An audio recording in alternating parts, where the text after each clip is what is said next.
Kreu I grupit parlamentar të Partisë Socialiste Tauland Balla është paraqitur sot në gjykatën kundër krimit të organizuar dhe korrupsionit për padinë e shpifjes së ngritur ndaj deputetit Sali Berisha dhe së dhënëses së tij Floriana Garo. Ai u shpreh I bindur për fitoren e tij në këtë çështje dhe deklaroi se Berisha duhet të njohë se përpara akuzave të tij vjen shteti ligjor. Ju e ndoqët dje në Kuvendin e Shqipërisë kur Sali Berisha I paaft, I pamundur dhe I lodhur për të artikuluar ose për të përballur politikisht, dje hodhi akuza ndaj familjes së kryeministrit. Sikur se ka bërë edhe me familjen time, sikur se ka bërë me familjet e çdo kundërshtari politik. E pra ky njeri duhet mësohet që ligji funksionon dhe edhe vepra penale e shpifjes është një vepër penale që duhet ndërshkuar.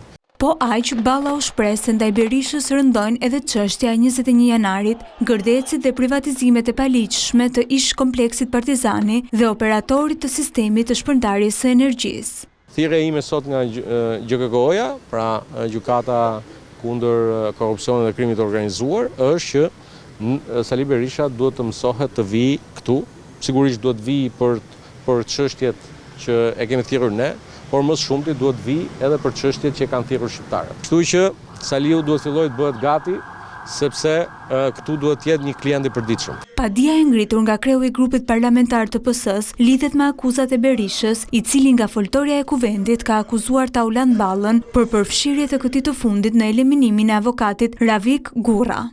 Fillimisht këtë deklarat u bën nga Ardian Çapja në akuzën për ekzekutimin e Babe Bir, Nazir dhe Gentian Beqiri. Ai u shpreh para tokave të zeza se hetimi për të duhet të fillonte nga vrasja e avokatit të tij Ravik Gurra, për të cilin Çapja akuzon një politikan me emrin Tauland.